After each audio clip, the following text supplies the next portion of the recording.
Here we go. Welcome to the Good Fire Benefits of Fire for Wildlife, Habitat, and People webinar hosted by the Topsail Wildlife Conservation chapter. And this presentation was born out of a meeting with the Onslow Bight Private Lands Working Group. We were discussing the success of conservation in Onslow County, largely due to the return of fire to this region. We do have a lot of private landowners in this region that are within our fire network, but we were discussing how we can get this information out to the general public and folks who may not know about the benefits of fire. And that's how we came up with having this webinar today, to reach those landowners and the general public outside of our land management network. As we go through, I want to bring attention to other events that our chapters will be having in the Southeast coming up, specifically an event on April 26th out at Holly Shelter Game Lands. If you're curious about seeing a landscape that has been managed with fire and understanding the native biodiversity that comes after fire, please join us on April 26th to see the biodiversity in this ecosystem and of a longleaf pine savanna in Pender County.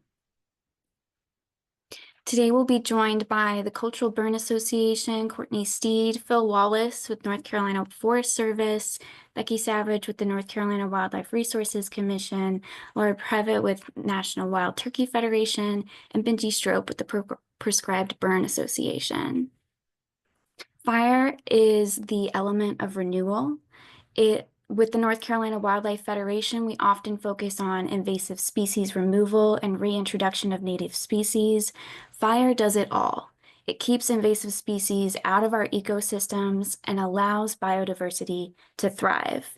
So after watching this webinar, I hope that the next time you smell smoke outside, it makes you excited and curious about what ecosystem is being rejuvenated near you. I'll pass it off to Courtney with the Cultural Burn Association. Thank you, Paige. I'm happy to speak to you today about cultural fire. So I am going to start my presentation and focus first on the history of fire on the landscape through an Indigenous people's lens. I'm a member of the Lumbee tribe here in North Carolina, born and raised in Robeson County. And I wanted to start with our view on what fire is. So the Lumbee people, when we think of the element of fire, we see it as being synonymous with the creator spirit.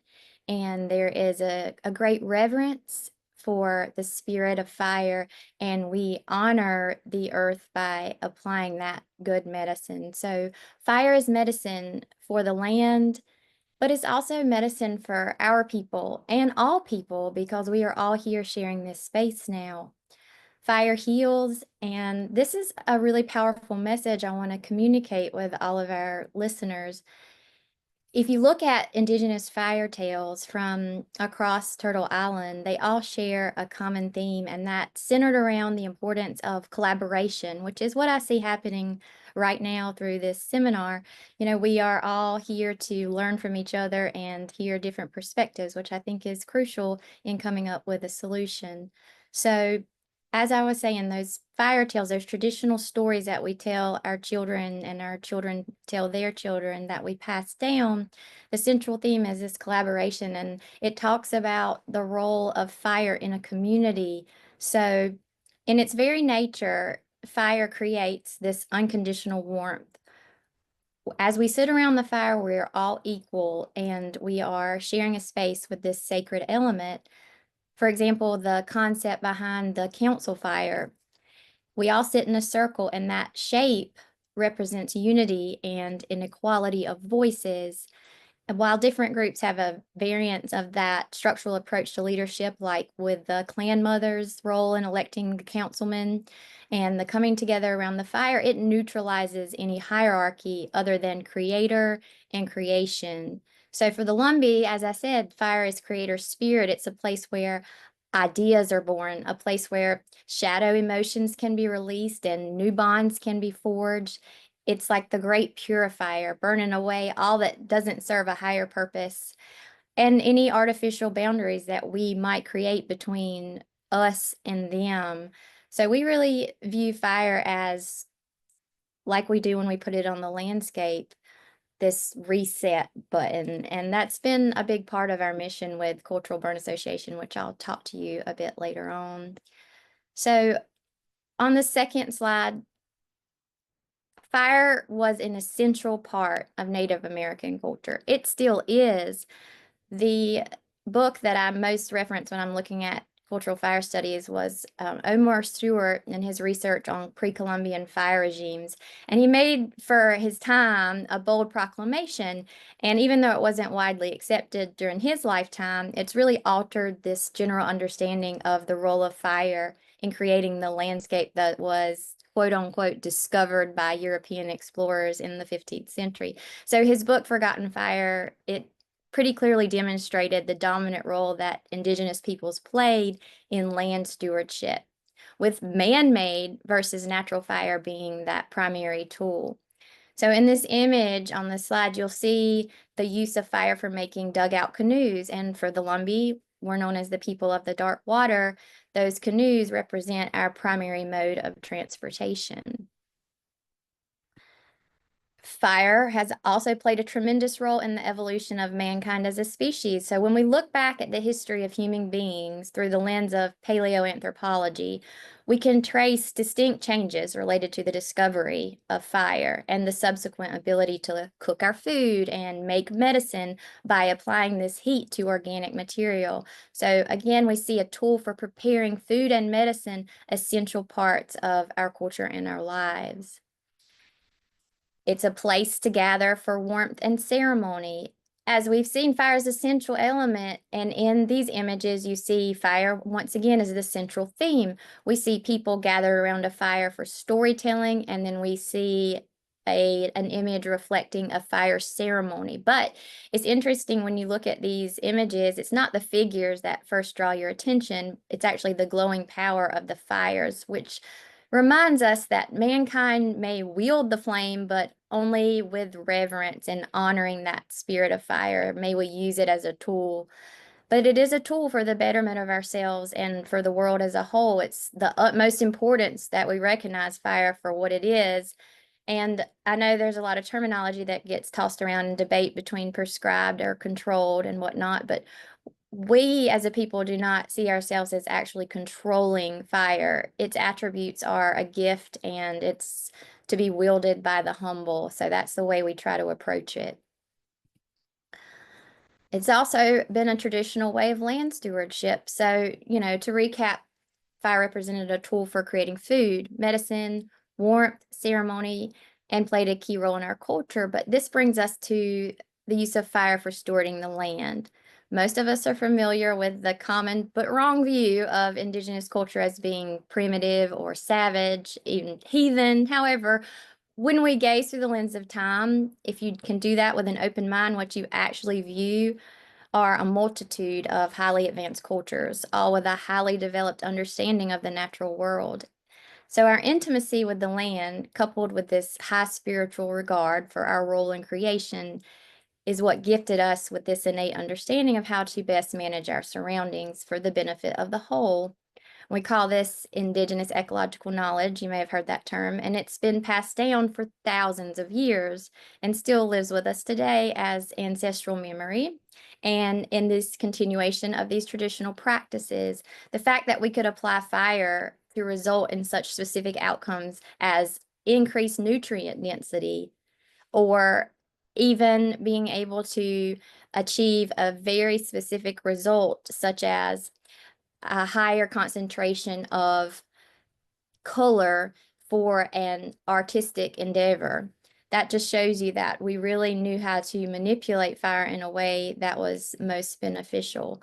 Um, you know, we needed stronger cane because that was one of our primary cultural plants. We needed it because it made strong fish weirs, and we burned at certain times with an intentional degree of heat and duration in order to achieve that. Those deeper hues I was mentioning that were prized for weaving materials, we burned in a specific way to achieve that. If we looked ahead and saw signs of an extreme winter coming, for example, we would burn under prescription that increased yields for the materials that would be useful for those upcoming challenges of facing that extreme cold. So I would say this knowledge and the ability to shift the outcomes so specifically through fire is pretty far from simple.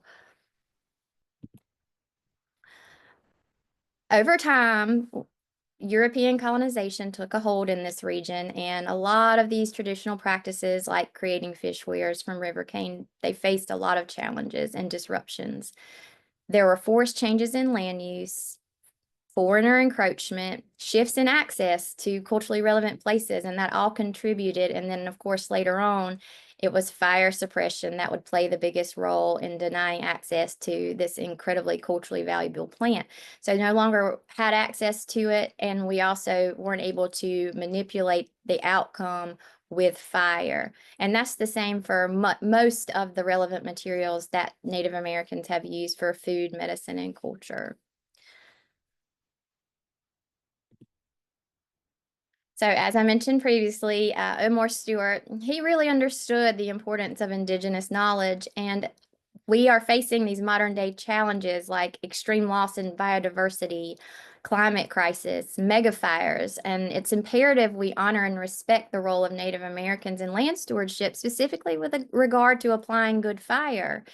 In the sacred ways of our people, we see this glimmer of hope that we can save ourselves by saving our mother, the planet that we all call home. But in order to do that, we really have to give the power back to the original caretakers.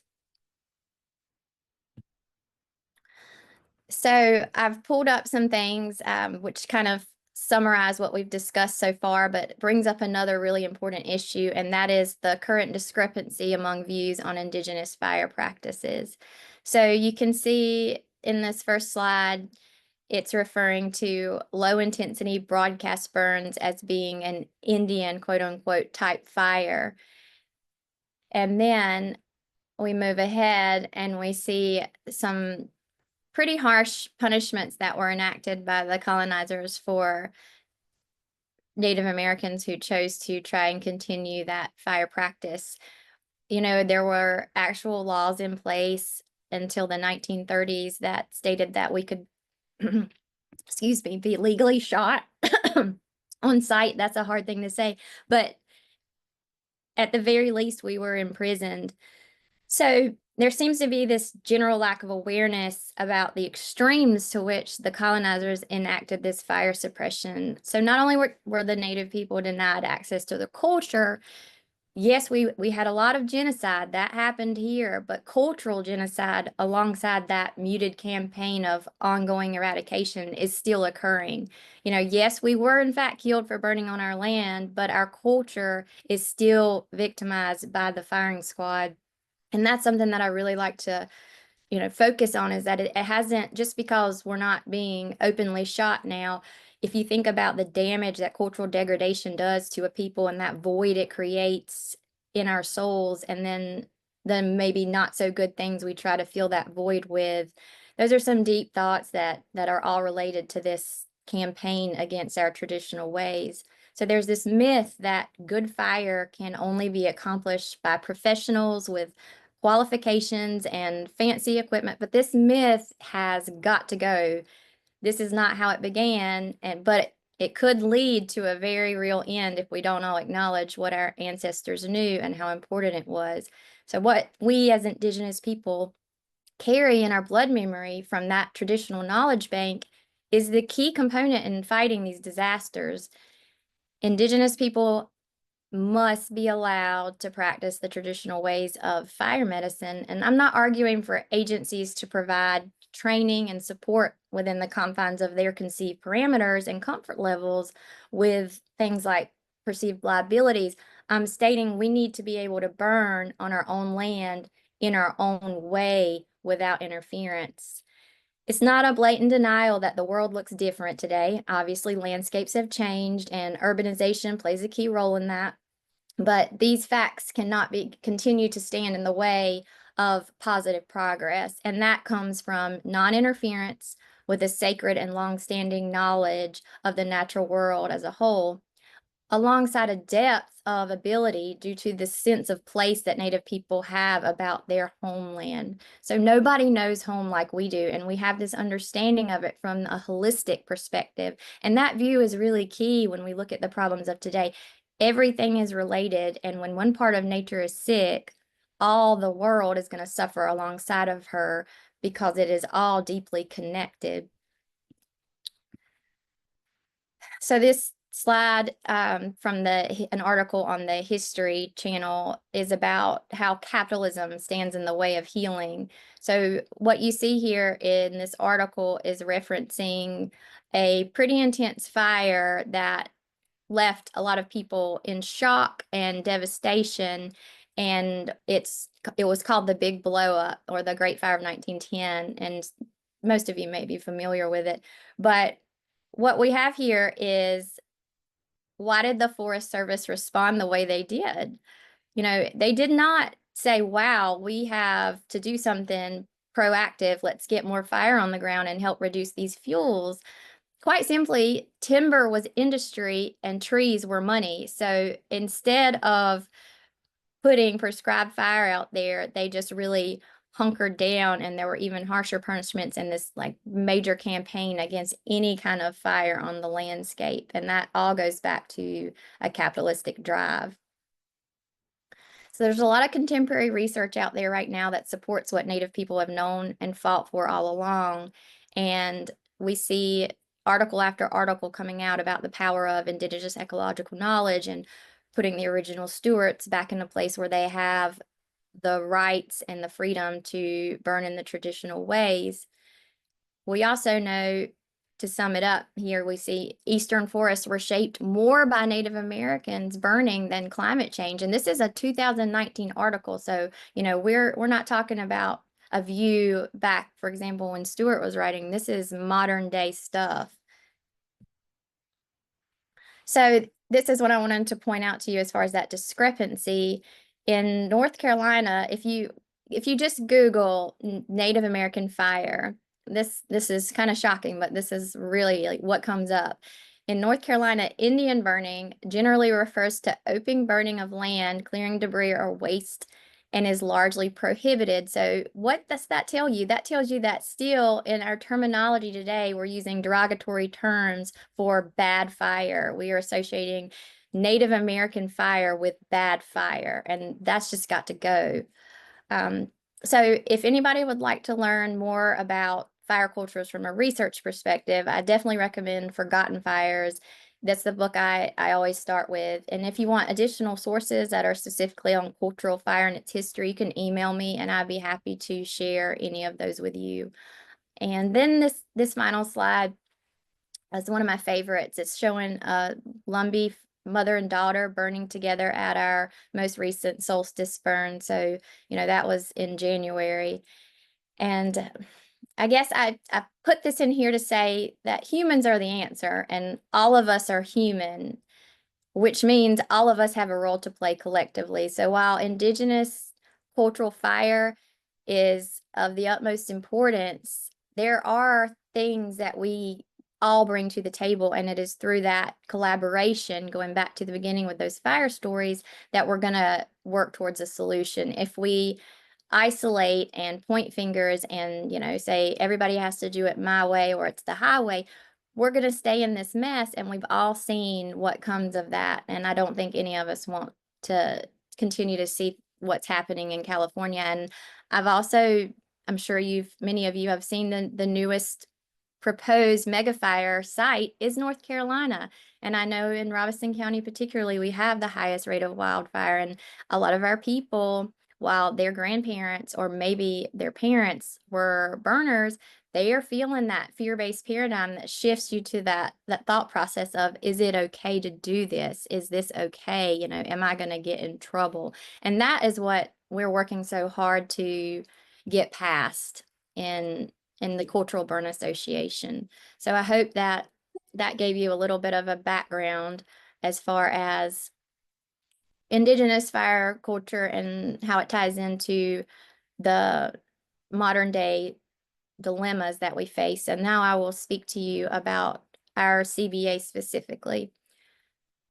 Paige, I can't see what you're looking at, but are you ready to move into the CBA part? Yep, I'm with you. Okay, so our mission statement, when I first started the concept of the Cultural Burn Association, pretty much summarizes what my goal was: healing our ancestral lands and honoring our cultural traditions through fire-focused ecology. And the Cultural Burn Association is based out of Prospect, which is one of our traditional Native communities here. And what we do is we assist our Indigenous landowners through the main part of Lumbee Territory, which is Robeson, Hoke, Scotland, and Cumberland County. And you can see on that map, we've got a lot of other PBAs working towards similar goals. The CBA is based on our cultural links, but it is, in essence, very similar to prescribed burn associations. This image of the fire in the pines was from our very first community gathering as a CBA. So we held our inaugural burn on the winter solstice in 2023 out at the Lumbee Tribe Cultural Center. And it was a beautiful event. We had fire ceremony, and Reggie Brewer blew the conch shell to the 4 directions, and we were able to share some prayers and offer some tobacco and other sacred herbs to the earth. And it was just a way to say, hey, we're here. If you need help putting fire on the ground, this is how you get in contact with us. But it was that tie-in to what would have been one of our traditional holidays, because the equinoxes and the solstices were the most celebrated holidays for Indigenous people before Christianization altered our spiritual views. So in August 23, we began as a volunteer-based effort to support these cultural fire practices in the Lumbee community. We held that burn on the 21st that was really our first public event. And then by April of 2024, the need and impact of our work was very much in your face. I mean, I was getting calls every day, and I realized I can't do this by myself. So we really needed to expand our capacity and hire a full-time staff and burn crew in order to keep up with the number of people that needed us. So I shifted the organization into a 501c3 to receive essential funding. That has not happened yet, but I've not given up hope that it may come at some point. So as of now, it's just me putting the fire on the ground, but I'm really hoping to be able to find some funding to get other people involved. And I see that as an opportunity too to create jobs in our community, which is always good in a community, especially when you have a lot of people in need of work and then this rich history of fire culture. So a lot of people can connect to those cultural traditions through doing cultural burning as a career path. Our mission expanded goes on to honor our ancestors, our elders, and the children of the next 7 generations. And that's a very common Indigenous theme. And we do that by perpetuating these traditional practices of Indigenous people and restoring fire medicine to the earth. So in October of 2024, I had a Native women's fire gathering. We had 50 Native women from 7 different tribes that attended, and we all gathered at the Lumbee Cultural Center for this weekend dedicated to honoring our traditional role as firelighters. So if you don't know this, in our Native culture, the women were the ones who set the fires, and you might say, why? So the men would be stationed on the other side of the woods, and the women would light the fires with our traditional grass bundles, which would drive the game out of the forest, and then the men were able to harvest those animals for food. So what we're looking at is trying to be a bridge between the past and the future. So here is one of our Native women from Set a Fire. That stands for Southeastern Tribal Alliance. That's sort of a subgroup of the CBA.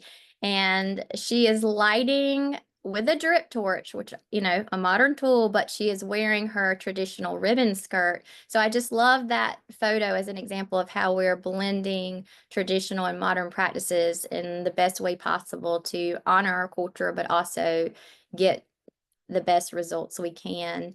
And another example of that is that fire triangle. So if you take a certified burner course, they're going to hammer this home, that heat, oxygen, and fuel are those three components of the fire triangle. And the way we really see things in the Cultural Burn Association are centered around culture, community, and connection. So that was just a way of saying we have a parallel triangle, and we understand that we can't do this without the connection and support of our community, and we cannot do it in a way that doesn't incorporate our culture. So like a lot of other First Nations people, the Lumbee are suffering. They are suffering alongside nature, and a lot of it has to do with this suppression of those traditional ecological practices, this knowledge that is literally in our bloodstream. So our goal is to make sure that it doesn't go away. We want to make sure that cultural fire continues to honor Indigenous sovereignty. So we're teaching the children, is what that, sums up as. At that women's gathering, we had our oldest attendee was in her 80s, and then the youngest was a little 5-year-old. So we really got to see that exchange of knowledge among the generations. And that photo, those are my children. They're more proficient with the drip torch than I am, I think. But you can see my son there on the right with his bare feet burning in our woods. And I get a lot of comments on that, not always positive, but that is it. That's what we're looking at. We are really a blended organization. We have minimal equipment, but we're not afraid to use it. We don't see that as being counterproductive to our mission. We believe that if you have the tools, you make use of them. If you don't, you find a way to do it otherwise. And that is who we are. If anybody has any questions about that, I haven't been paying attention to the time page. Have I gone over? I try to talk fast. You're good. Thank you so much, Courtney. We'll take questions at the end. And I will share these slides with folks afterwards, as well as this information on how to make donations to the Cultural Burn Association if you were inspired hearing about their work. And now I'm going to switch over to Phil with the Forest Service.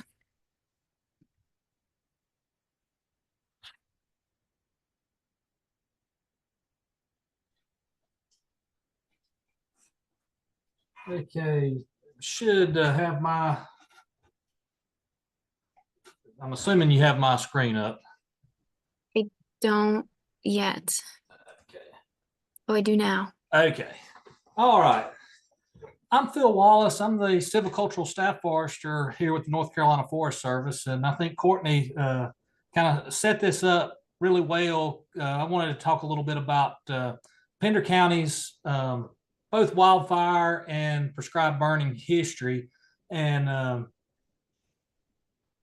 pulled some statistics from the last 5 years in Pender County of wildfires. And on average, Pender County sees about 44 fires a year with the average fire size of about 23 acres. But this 5-year average really doesn't tell the story. If you look at the 2019-2020 fire season, wildfires burned a total of a little over 3,000 acres. However, just one of those fires, they had 34 that year, but one of them was 2,700 acres. And you start looking at how varied the sizes are and the potential that exists with fire hazard in Pender County, it's really quite substantial. If we look back, Pender County has had some really, really large fires. Kind of in recent history, looking back 1986, a 73,000 acre wildfire, the Topsail fire. And then 25 years later in 2011, we had the Juniper Road fire. It burned 31,000 acres.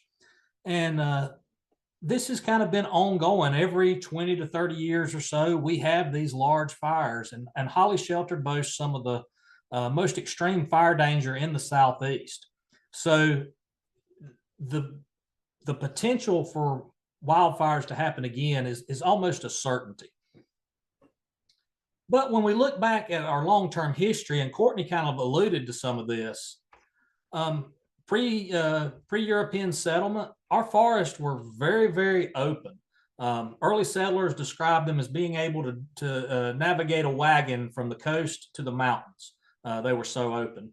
And this goes back to the frequent fire that was a natural part of the environment, set by Native Americans, as Courtney alluded to, and also lightning strikes. And when these fires were set, they generally burned to natural barriers, rivers, swamps, or were put out in the rainy season when maybe a hurricane or something came through. But our communities evolved with fire, and it created these very diverse plant communities, probably second only to the rainforest in South America. These are really subtropical, very diverse plant communities. Now, if you look out your backyard today or driving down the road, chances are you're going to see something that's more reminiscent of this forest on the right versus that open forest that was described by early settlers on the left. And, you know, the simple answer to that is, well, we've taken fire off the out of the landscape. We suppressed fire, but the how and why is a little more complicated. And again, Courtney kind of alluded to this. She talked about the fires of 1910. She talked about the messaging and how fire was treated. But to really understand this, we kind of have to look back at the origins of the U.S. Forest Service. In 1905, Guilford Pinchot was appointed the first chief of the U.S. Forest Service.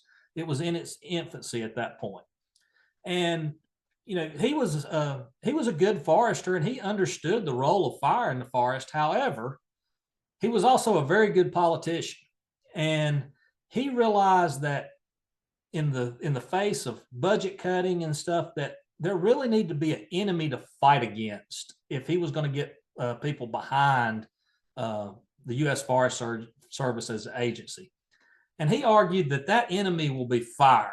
And he presented this as both a patriotic and moral obligation to remove fire from the landscape, and to that fire must be fought at all costs, kind of a total suppression strategy. And this mentality, it kind of moved through and into the Great Depression era. We had a group called the Dixie Crusaders. These were very highly educated, well-trained foresters, but they went around the Southeast kind of doing like this tent revival style preaching, except they weren't preaching the gospel of the Bible as we know it. They were preaching the gospel of wildfire and its evil destruction. And this messaging, like I said, this started in the early 1900s, and it carried through. When we got into World War II, again, that patriotic argument was tied to wildfire prevention. The Dixie Crusaders kind of tagged people as who set the woods on fire as the boogeyman, these kind of demonic forces. And then into the World War II time frame, the propaganda that kind of came out was that if you were out in the landscape setting fire, that you were akin to that of a Nazi sympathizer, or helping the Nazis or the Germans win the war effort, and that it was your patriotic duty to prevent fire. That gave rise to Smokey Bear in 1944, which Smokey Bear is a real bear. Is actually there's a true story of Smokey Bear. But I'm sure all of us heard growing up the Ag Council campaigns, only you can prevent forest fires. And that message pretty much stayed the same until 2001, when the messaging was just slightly changed, kind of quietly, to from only you can prevent forest fires to only you can prevent wildfires. And that was kind of a silent acknowledgement that maybe not all fire is bad, that there may be some good fire. But it really didn't do much for the 100+ years of social engineering that came with that message that all fire is bad, and we need to extinguish fires at all costs. So how do we restore our forests back to their natural condition? And the short answer to that is we've got to get fire back on the landscape. And unfortunately, because these fires have been so suppressed, we've got these really high fuel loadings in a lot of places, and we can't just go in and just put fire back and let it burn the way it did naturally. We have to do things to reduce the fuel loading, either mechanically, chemically, or we can also, in some instances, do it with fire. But it's on a case-by-case basis. We have to look at each of those landscapes and see how can we best do that. And the goal is to return fire kind of on that natural 2 to 4 year interval throughout most of our landscape. You know, it didn't all burn on that interval, but by and large across the southeastern North Carolina, somewhere in that general vicinity. And also trying to get fire burning back at the time it occurred naturally during the year, which typically the lightning strikes occurred during the late spring, early summer. Native Americans, as Courtney alluded to, they knew how they could manipulate fire and use it to manipulate forest yields and whatnot. And that likely added to a lot of the diversity that we see in these landscapes. So when we go out and do a prescribed burn, we're not just out there putting fire on the ground all willy-nilly. We look at and identify what is our objective, what is it that we want fire to accomplish on that site. And then we look at how much fuel's out there, how long has it been since this last burn, what's the fuel condition, how wet or dry is it, what are the potential smoke impacts, what wind directions do we need to burn it on, and what atmospheric conditions so that we minimize impacts to our communities. What are our acceptable weather parameters, our temperature, our wind speed, our temperature. We look at what our resource needs are, what equipment and people do we need on site to ensure that we can contain that fire and keep our communities safe. We look at where we want to install fire lines and how we want to do that. We notify our nearby residents that could potentially be impacted. We also come up with a contingency plan. If things go sideways and that fire does get away from us, how are we going to respond to that? So we take all of those things into account when we're out there doing a prescribed fire.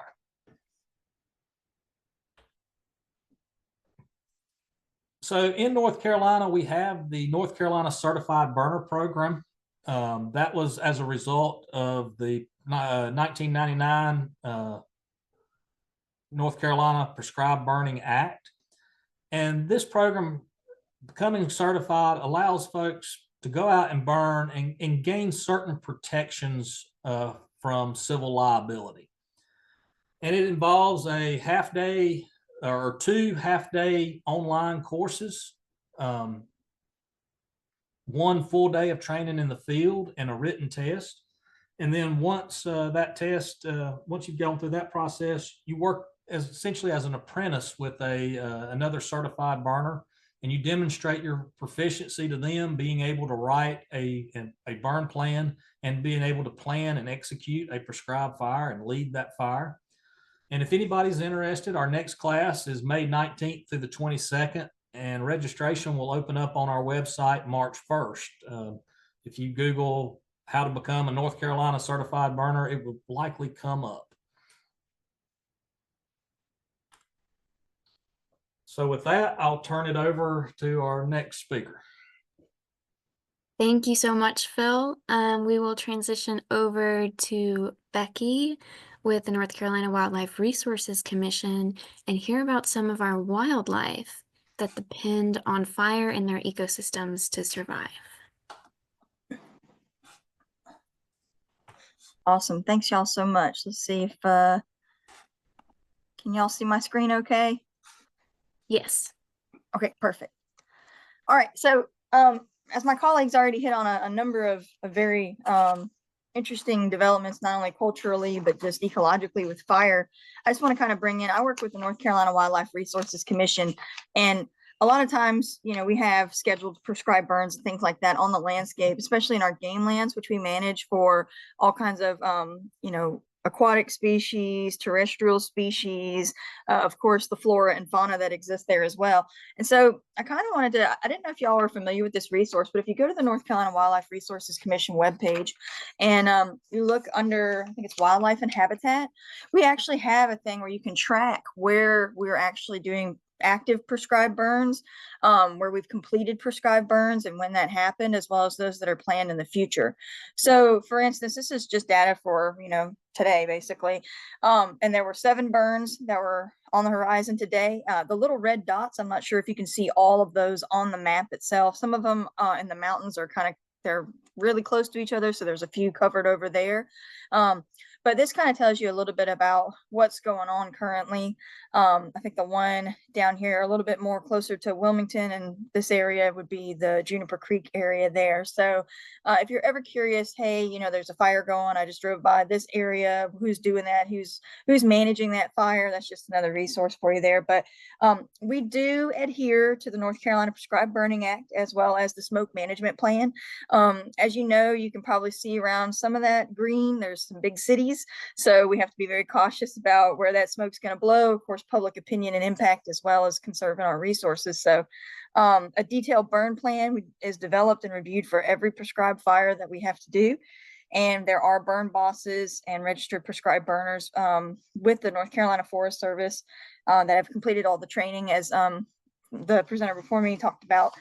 And then with that, we light these fires typically in the morning hours, and we use it to create a baseline of an acceptable width to minimize that risk of spotting across the fire break. So we try to make sure that we manage the fire and the movement of that fire in such a way that it's in control constantly. And we use other tips, of course. We always have to check the weather. You'll see if you drive past any state forest, educational forest, or anything like that, you'll see like the fire risk is high today or low today. And so all that takes in those different concerns about, is it really dry? Is there a pretty big wind? Which direction is it blowing from? And all those forecasting tools, like not just for the day of the burn, but the day preceding and after the burn, depending on how wide of a swath of area that they're going to burn, all of those things are going to take into play. Now you've probably heard of some uncontrolled burns on game lands with peat and things like that, like at Holly's Shelter, how that stuff just burns for like a month or two. When you get into some of that really good peat moss and stuff, that's just latent fuel basically, and there's not too much that we can do for that, but rest assured that area will recover just fine. But we also, I won't get too much into it, but they have a lot of techniques for, doing like burns on the back, stripping head fires, and all that kind of stuff to kind of control the direction and be able to adapt to any changes in wind directions. And when we need to, sometimes we use, helicopter ignition to cover some of these larger blocks. And we've also purchased an ignition drone that we can drop ignition spheres and monitor fires using thermal cameras, which is pretty cool. So basically the goal is we want to accomplish prescribed burns that are safe, but we want to do it with the intent of reducing fuel reduction goals, of accomplishing fuel reduction goals of the burn with a minimal amount of fire intensity. So that's kind of why we do it. Now I'm here just to talk about wildlife, which is exciting to me because that's what I absolutely love and adore. So let me go ahead and can everybody hear me okay? Is there a lot of background noise where I am? You're good. Okay, just double checking. Okay, so a lot of times we'll get calls at wildlife. I'll get all kinds of calls with a public number. Oh, I see that they're burning over at, Holly Shelter, or, this up in Jacksonville, and I just wanted to know, like, how are all the animals going to survive? Where are they going to go? Or are they going to make it? Like we're a wildlife agency just intent on just burning them all. But yeah, we always have to assure them, especially during turkey season when most people are out getting ready to hunt, or you get those spring flowers that are coming in and everybody's just wanting to get outside and be involved, and all of a sudden they're like, what's that fire doing there? Well, it's actually a perfect time to do it. We use specific burning techniques like those flanking fires and slower moving backfires to make sure that animals have time and room to escape. And we're going to go into that in a little bit more detail as to which animals might need that extra time and why. But we get a lot of reports about that, and a lot of people are concerned that, oh, well, all these animals that hang out in cavities and things like that, they have nowhere to go now. And again, I think that people have lost a bit of context and a bit of history as to how well these animals, fauna and flora, actually have adapted to the landscape of a fire landscape that they've basically evolved with over time. So we're the ones that are changing how that works because we don't want our houses to burn every spring. It's just something we're not used to. But Frequent prescribed fires are actually going to help wildlife more than you would imagine, just by keeping the shrubby scrub stuff down and out, cleared out, like we had talked about before. We call that primary succession habitat. So here's an example of what primary succession habitat is and what the landscape largely used to look like, just with regular fires that would happen. You know, we have to create natural fires, and oftentimes because we're kind of controlling a lot of the area and the instances around it. And so, you know, burns are slated to happen every 2 to 3 years to try to keep our fuel sources down. And we also want to increase seeding efforts. So, you know, I don't know the last time you picked up a pine cone without just, you know, probably being like, oh, get out of my yard. Or if you like wilding yards, you might enjoy a pine cone. I grew up in South Georgia where basically we just, all I did was rake pine straw. I think that's my whole childhood. But when you look at an actual pine cone, every little piece of that you tear off, that tip has a seed in it. And that's why you can see when the squirrels are extremely hungry, because they sit there and they rip it off and they eat it little kind of leaflet by leaflet, and they're eating the seeds that are there. And those pine cones open up as soon as the flames and the heat hit it. It starts to, you know, just basically just the hiss, and it breaks open. And that's what enables that pine cone to actually seed and produce. And so a lot of other seeding efforts are aided in that too, with the increase of heat, but also with all that added nutrients that's put right there fresh on the ground. You can kind of see in this little pathway that goes down the middle how that soil is white. It's just sand, right? And in color, there's not a lot of nutrients there. In fact, there's next to nothing. That soil is starving in terms of nutrients. So any little bit of nutrients that gets introduced to add a little bit of color to it, it immediately gets gobbled up by the surrounding resources there. So we're basically also, by doing these prescribed burns, we are intentionally improving the soil quality, which is then going to improve the life of whatever's going to live there or whatever can bloom there. So a lot of people again might think, but why spring? Well, spring here can be either rather long or rather short, depending on how long our summers tend to try to drag on to be. But either way, you have a whole season where you're going to have plenty of warm, inviting temperatures and a lot of good rainfall, ideally, that, you know, there'll be a great resprouting effort, especially with all the extra nutrients. So typically, you know, there's going to be some late summer burns in June and July, and that used to mimic the natural lightning cycles that would actually, you know, cause the burns in a lot of these forested areas. So a lot of animals, such as like frogs and salamanders, they've adapted their reproductive cycle, their timeline, and movements around when those fires would actually occur. So if you think about a frog, I know sometimes you see them like a leopard frog jumping across the street like 6 feet, they're gone. But not everybody moves that fast, and those legs are tiny. So they don't need minutes, they need months. They need to know weeks. They need to know, when am I going to start moving down to get away from the upper lands and I can get down to the water source. So, you know, all of that is very much intertwined and kind of written almost in their DNA these days with their timing. So they know when to transition from the wetlands or from the upperlands to the wetlands to breed and to lay eggs now. So a lot of that forethought or that knowing and that adaptation has actually helped increase their survival rates, especially with prescribed burns. So let's think about what, if you're just planning on, you're walking through a game land, it's a beautiful sunny day, you know, early spring here, and what might we actually see? This is a good example of longleaf pine flatwoods. Again, that nice open woodland area. So one creature you might come across is the Bachman sparrow. So it's actually a very secretive understory bird. Sometimes likes to hide in burrows in the ground to escape predators. So a lot of species that are impacted by fire actually do go underground, go to ground to burrow for their cover or for their protection, right? And a lot of people don't think about birds doing that. Sometimes this sparrow can kind of drive you nuts because when they're calling, it kind of sounds like they're going, here, kitty, kitty, kitty, kitty, here, kitty, kitty, kitty, kitty. So just pop your Merlin app up. But they love this because, again, they like to be able to have that unobstructed 360-degree view of any predators that may be in the area. Let's see, who else is going to be out and around? And you just need really pine trees to find this guy. It's a pine warbler. So has the 2 white wing stripes there, the beautiful yellow on the front. This is what I call our opera singer of the pines, right? So they sit right at the very tip top of that, the very crest of that tree, and they just have this beautiful melodic trill that kind of it descends from on high. It's just absolutely gorgeous. And once you hear it, you'll never mistake it for anything else. But this is also another common bird that prefers this kind of this primary habitat here.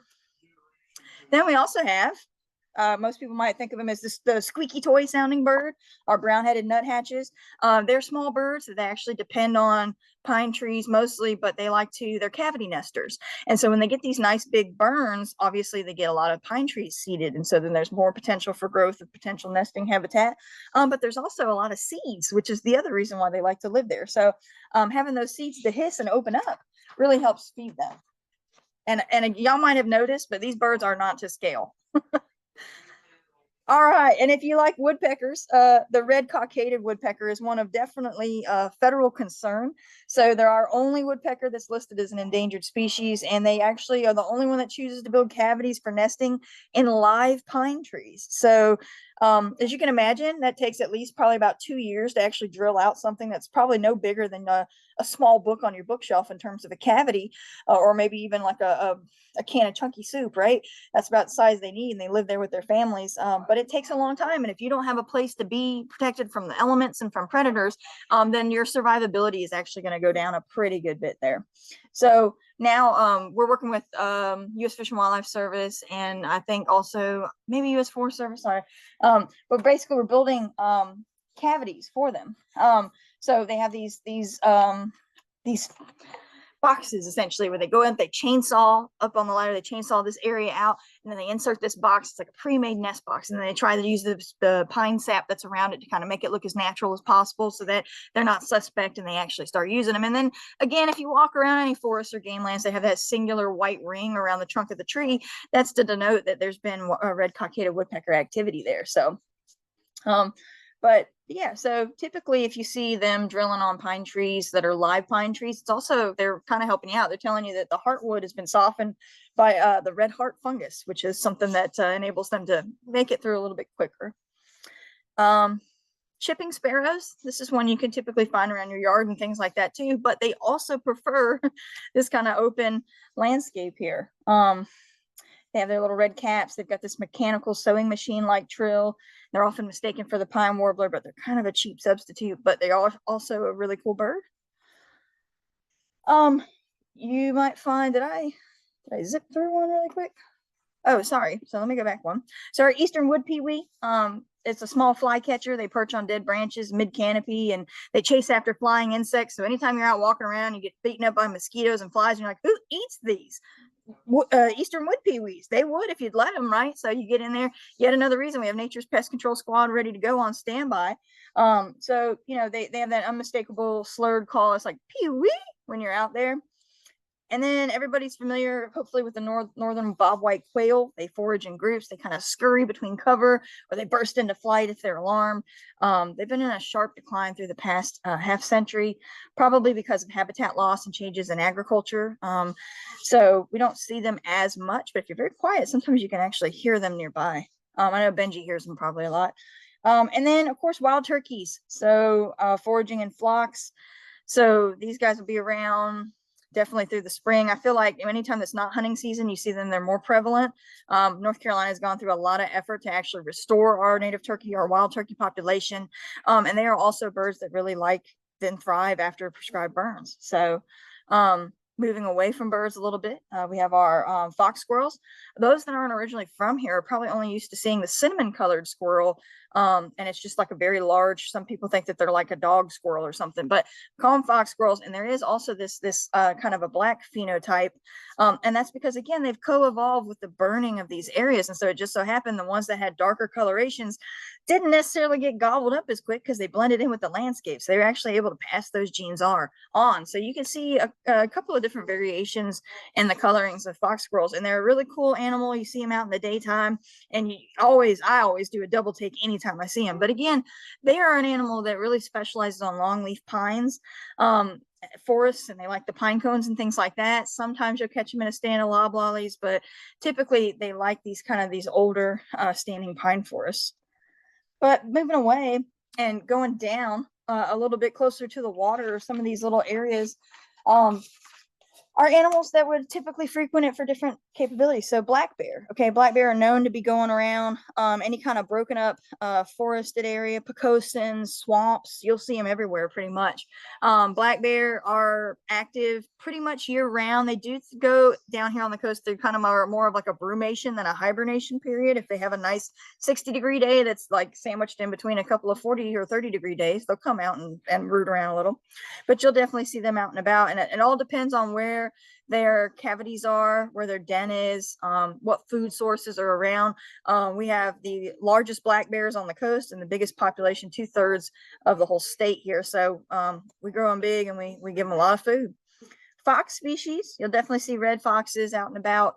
You know, of course, it's really good when you have this kind of a clear area, or even some of this area where it's like freshly burned. You get a lot of rodents and things like that moving around. Really good food for them. And of course, any dens that they have. Coyotes. If you guys live up in the northern counties, you might thought it was a red wolf, but yeah, coyotes will go pretty much anywhere. So they're pretty much not a habitat specialist, but they still benefit.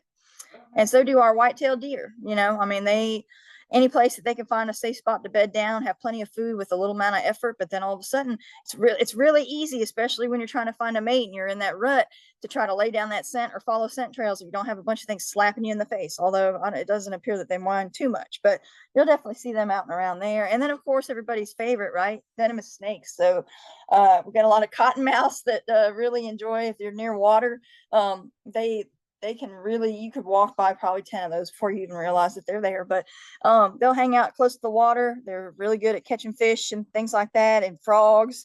And believe it or not, they actually love to get up close to oak trees because they like to get the cicadas when they emerge. It's like having real fresh popcorn for them. So, but these are all animals that, again, they kind of get pushed to some of, like these get pushed closer to the water when we have these burns and things like that. And again, it's just because a lot of the food sources are coming down. So we got these frogs that are moving in here and stuff like that. But just in general, all that nutrient base, it's just helping to restore habitat, maybe make some really good logs that are hollow. Staying on the reptile and amphibian train, pine snakes. If you've ever had the honor to actually encounter one of these in the wild, it's something that's fleeting. Not many people get to do. So pine snakes, they're more common in the sandhills and kind of our southeastern coastal plains. They spend most of their time underground, so they're big burrowers there.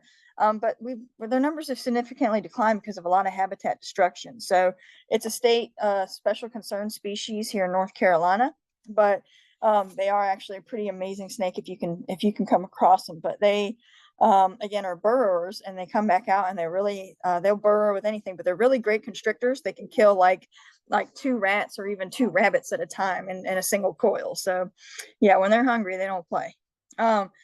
Gray foxes. So this is our native fox species. They love climbing trees and things. They eat everything. Just ask any farmer in North Carolina.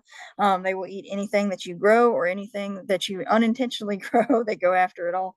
And then going on to some amphibians, gopher frogs. So we use our game lands as part of a big restoration program to try to reintroduce gopher frogs to native landscapes. And so the timing of prescribed burns is actually crucial to keeping this species afloat. So they typically hide in stump holes, or they root tunnels out, or go in mammal or crayfish burrows.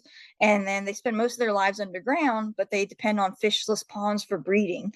And so a lot of the ponds, or a lot of the breeding sites, are usually ephemeral ponds. So they'll dry up occasionally. So that helps gopher frogs, because that means the fish population is low.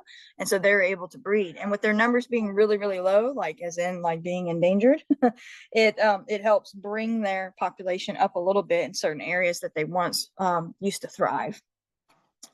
Anybody know your state salamander? It's the marble salamander here. So this impressive one, they usually live in those vernal pools. Basically, they're underground most of the times and inactive during the hot summer months, but mating takes place on land, and the females will move to these dried out vernal pools. And then all of a sudden, when a good rainfall hits, the eggs, they start hatching. It's amazing. It's magical if you can ever catch it. And then all of a sudden you see these mass crossings of salamanders everywhere. So the female will guard the eggs in her nest under a log or leaf litter or any other debris, which again, fires create great debris fields for things like this, and great habitat and great concentrations of insects for food too. And so once the area fills with water, the larvae will emerge from with their eggs. And then I think the last I have oak toads in there, and I'm getting kind of close to my time. So they love to they develop pretty quickly.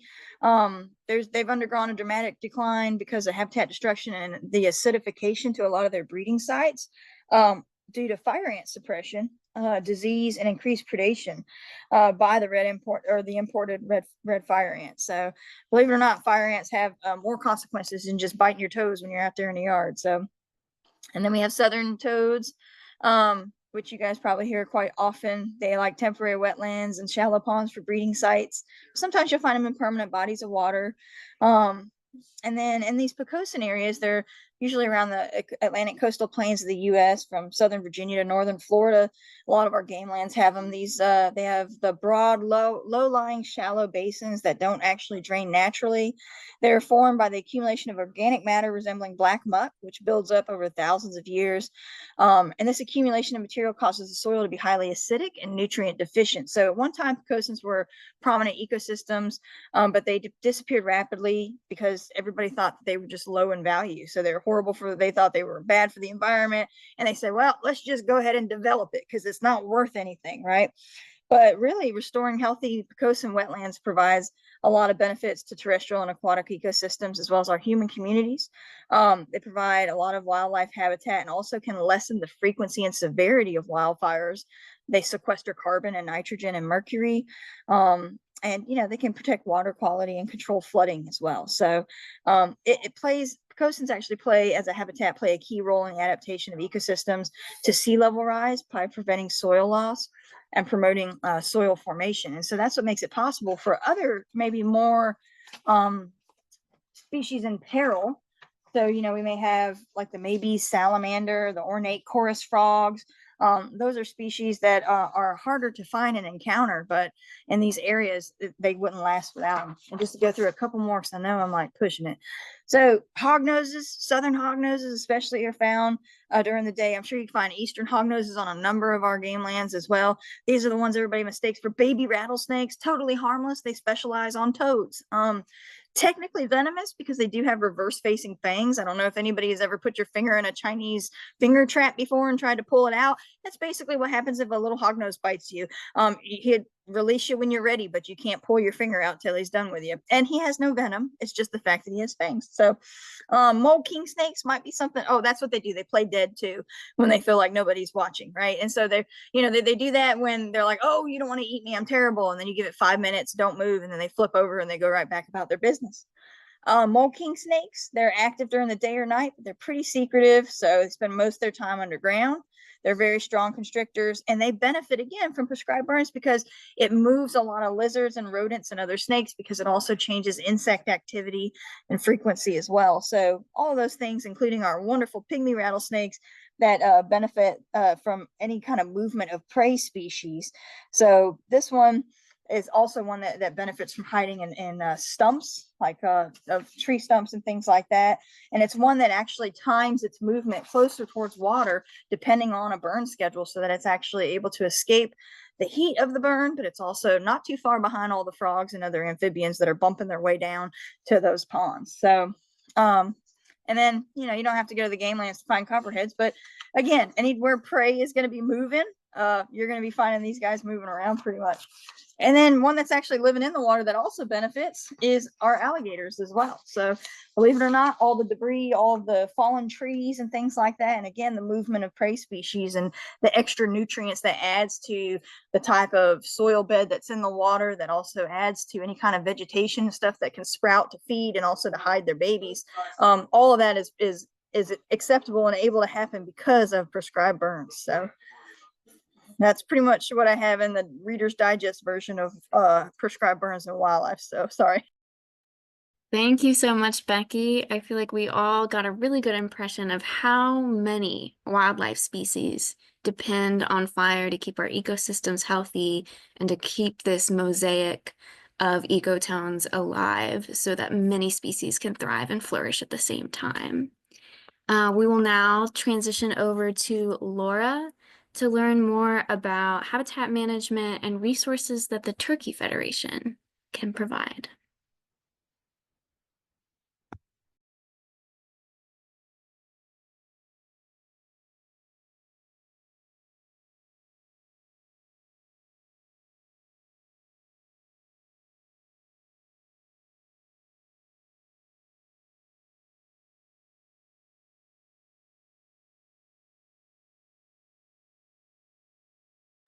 So give me 1 minute. I am trying to share my screen.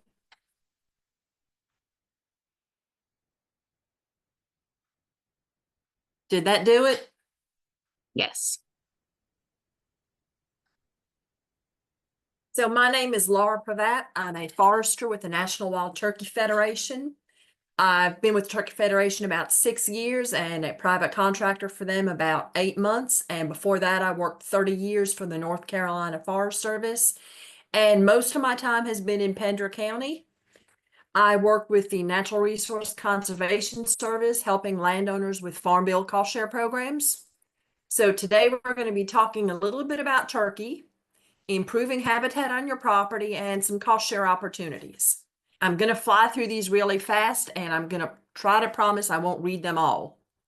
So anytime I do a program, everyone always asks me about turkey. So I figured I would give you just a little bit background.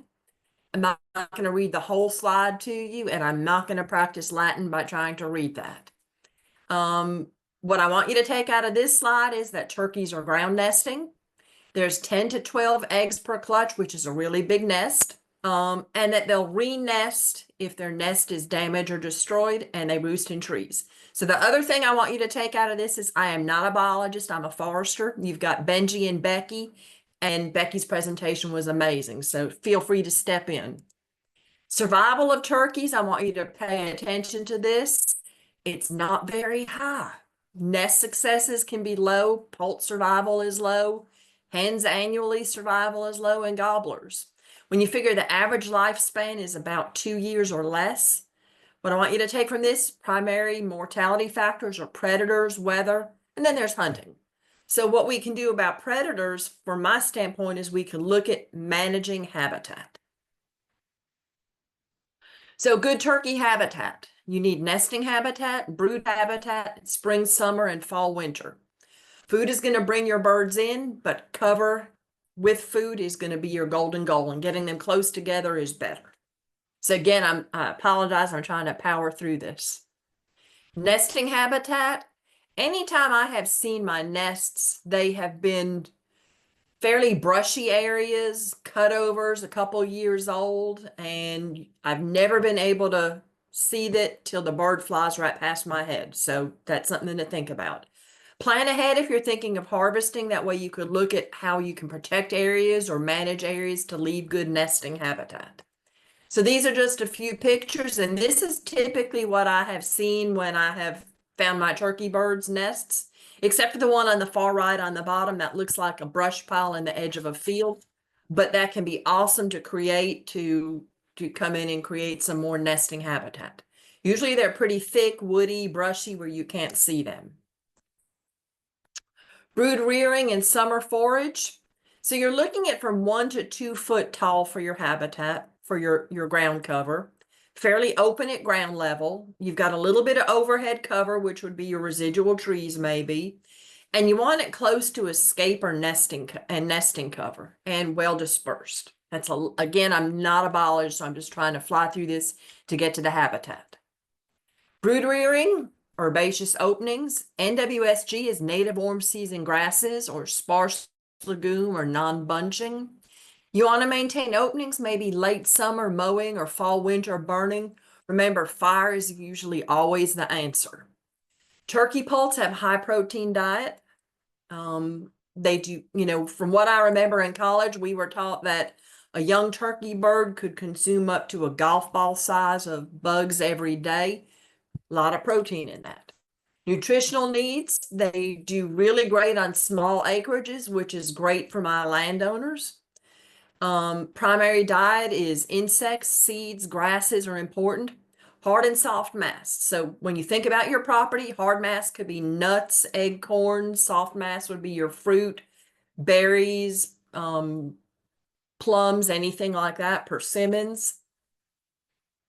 So now we're going to talk about cost share opportunities. And this is where I work with the Natural Resource Conservation Service, helping landowners get improvements on their property and applying for federal funding. So the two biggest ones I work with are the Environmental Quality Incentive Program, otherwise known as EQIP, and the Conservation Stewardship Program, CSP. So applying for federal programs, they're really competitive. You get environmental points. Loblolly pine planting does not get that many points, so just keep that in mind. Longleaf gets a lot more points. Equip does have categories for new and beginning farmers. And I had one landowner that owned a lot of forest land and didn't own any farmland. So he checked that he was not a new and beginning farmer. But the thing was, he hadn't owned it for 10 years, so he would have, which would have gotten him a little bit more points and possibly a higher cost share rate. Underserved landowners, military, veterans discharged in the last 10 years tend to get a little bit extra points as well. If your property is adjacent to state lands, federal lands, or land that's in a conservation easement, that can help bump your points again. You're very competitive, so the more environmental points you get, the more likely you are to get funded. And here's the kicker, there's no guarantee of funding. The amount that the state gets each year is a lot allocated each year. Last year, I only had one landowner in Pender County get into the CSP program, and they decided to roll their application over another year to see if that might help. So it's very competitive. So maybe the more resource concerns on your property you address, the better your likelihood of getting funded. Straight loblolly pine planting usually doesn't rank that high. Just keep that in mind. So what are some practices that you can have with CSP?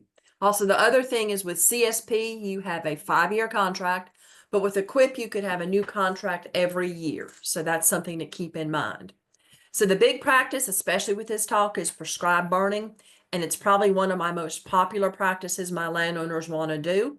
A short interval burn and a sequential patch burn, and I'll go over that in just a minute. The next biggest thing for me is tree establishment. So that could be reforestation, or another one that I work with landowners is tree and shrub planting for wildlife. And I like doing small orchards for that, where you plant at least one tree and one shrub for a mix of 5 species. There's forest stand improvement, which could be pre-commercial thinning. It could be converting loblolly to longleaf stands. It could be creating snag and den trees. So again, these are the more popular ones I work with. And you can see out here, this was actually a field that was allowed to grow up. And, you know, for my landowners, having a diversity of cover and habitat is important. Instead of disking this, they're going to be looking at doing some burns every year on it. Again, reforesting longleaf tends to rank a little higher, and I'll talk about longleaf in just a couple of minutes. Wildlife practices, snag and den tree creation, brush piles, pollinator habitat, native warm season grasses, heavily thinning a stand of trees. I wouldn't recommend going to a basal area of 50 on your first thinning, just because Pender's a coastal county, we can end up with a little bit more hurricane damage. There's also a lot of farming practices, leaving unharvested areas, field borders. So if someone leases their farmland to a farmer, they could talk about some practices that they might want to sign up for. So here's the thing, prescribed burning. It's one of the cheapest and best wildlife habitat tools that we have. You've already heard reasons for burning. It also puts potash in the soil. It helps improve your wildlife food supply. If anyone has ever eaten a great big old okra pod, it's like chewing a limb. Well, if you look at a lot of the big hardwood sprouts that we have in woodlands, they're pretty much the same thing as that big okra pod. But if we could burn it and get it to sprout back at the ground, it's a much tender shoot, which is more nutritious, and it's also tastier, so we'll get more wildlife forage from a burn. So a short interval burn might be coming in every 1 to 2 years and doing a burn. And then there's sequential patch burning, which might be burning a portion of your property every year, dividing it into 3 and burning 1 section yearly. What you want to do is create that mosaic. So you've got a fresh burned area, a 1-year-old and a 2-year-old. You've got bugging areas in the fresh burn. The 1-year-old gets a little bit of cover, and the 2-year-old is good for bedding and cover for animals. Again, when people burn, it does not have to be a solid black burn. You want it to look more like a leopard spot. So here's my longleaf. The beauty of longleaf is that it's a really great wildlife tree. You can come in while it's still in the grass stage. It looks like a little clump of weeds. And while you're burning in the grass stage, you can still burn. So if it's planted 1 year, in year 2 and 3, you can come in and burn, which is great for wildlife. You can see there's a longleaf in the back, and I don't know if my mouse will show you. That's getting a little bit of height growth. Once it starts putting on that height growth, you want to wait till they're about 5 foot tall to start burning again. But fire is part of the longleaf's life, and you really need fire to control other plants that seed in, especially loblolly pine. Forest management. So wildlife is dependent on good quality timber management. Open stands are great for wildlife. You've got less crown closure, so you've got more sunlight hitting that forest floor, which means more forbs and herbs. Thinning early and often to open that stand up. And I didn't, burning in here is also amazing. They're also starting to use it for oak regeneration, but it needs to be part of our landscape here. So what do you do next? I want you to think about what you want to do on your property. Look at it, talk about it with your family. I want you to consult a resource professional, whether it's a forester, biologist, or a consultant. Decide how your family wants to use the property and review your last management plan. If you don't have a managed plan, let's get a resource professional, or you can always contact me and I'd be happy to talk with you. Again, I think I just went over my time, so thank you.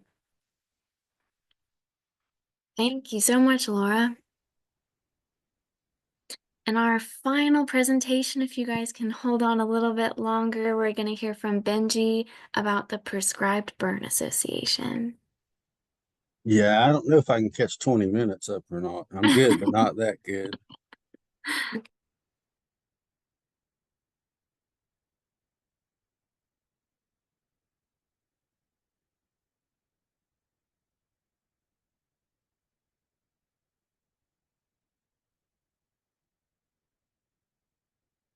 Show here.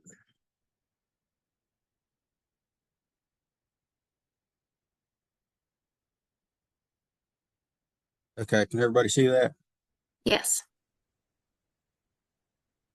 All right. Well, my name is Benji Strope. I'm a private lands management biologist with the Wildlife Resource Commission.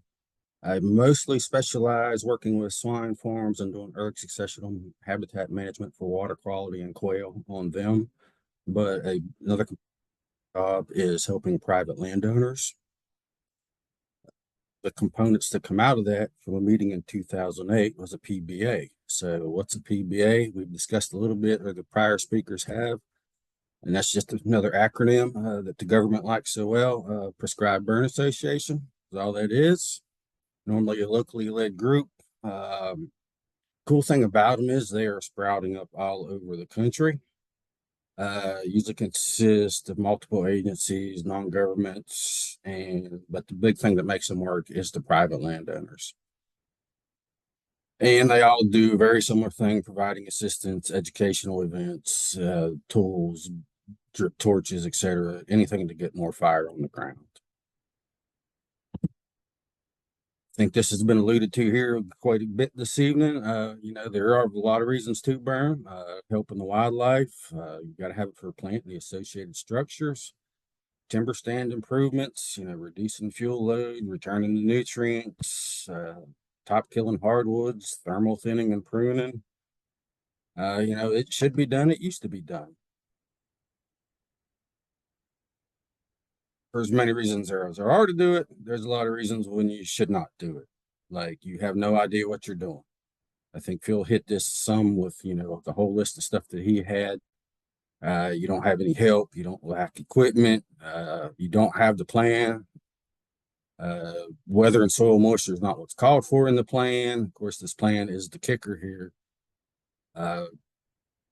And I can assure you that the weather is going to change no matter what the forecaster says. He's never right, and it's going to change at some point during the day. So just be aware of that. So this is where PBAs can kind of help if you get, for the educational aspects of that. And then another good reason when you should not burn is if you have your valuable trees have been stressed recently, because that's just another stressor. 2 or 3 stressors in year or two's time period will kill your valuable timber. So again, this has already been alluded to. prescribed fire is not easy. The media, Smokey Bear, has increased fuel loads. Everything's a bad fire when it's technically not. There's a high demand for certified burners from folks interested in using fire, but it's just they're not out there. Of course, we talked to increasing urbanization, and you got to make smoke management difficult. Nobody wants to be smoked in. I don't want to breathe that any more than you do. So, contractors, they'll have high insurance rates. So again, that's detracting away from available people to conduct prescribed burns. Again, it requires a lot of pre-planning, hope the correct weather. So these PBAs or prescribed burn associations are just another tool to get more good fires on the ground. This is the current list in North Carolina. We have 7. No offense to Courtney, I did not have her Cultural Burn Association on here. Latest one is the Triangle PBA. I don't have a logo for them yet, but the Bladen Lakes area, which is one that I help coordinate, covers the southeastern part of the state. So actually, if you're anywhere in North Carolina, sure, you'd be welcome at all of them. I actually have a landowner from Ohio in one of my on my listserv. So not that he's going to help burn, but he just wants to know what's going on. So again, I say I help coordinate the Bladen Lakes Area Prescribed Burn Association. Again, it's just a grassroots effort to get more fire on the ground. We've done live burns. We have workshops. I use Google Groups to communicate with everybody. We have neighbors. We have a burn trailer with tools. We have prescribed fire education specialists that can help you get your burn certification. And I'll share educational events such as this one with the group. So far, it's all pretty cool and it does work. I think we have around a little over 100 members right now. And this is contacts. I know y'all want to run out and grab a drip torch and join up with us. So, just send me an email. I'll be glad to add you to the list. If you just want to talk to somebody specifically about burning, you can contact Mike or Hugh and they will be glad to come out and visit with you. So with that, I'm done. Thank you so much, Benji. I appreciate all of your time, and I hope you learned something new today, whether that is a wildlife species that depends on fire, or even just the fact that fire is a healthy thing that is happening in an ecosystem near you. If anybody has been itching to ask a question, now is the time. You can put it in the chat or unmute yourself. Our presenters are still here. I will also follow up with their contact information if you want to reach out with them after this webinar.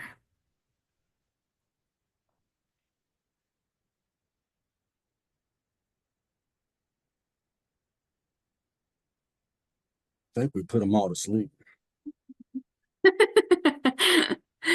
And that's all right. I hope you guys have a great night. Thank you so much for joining us. And I'll share the recording once it's posted.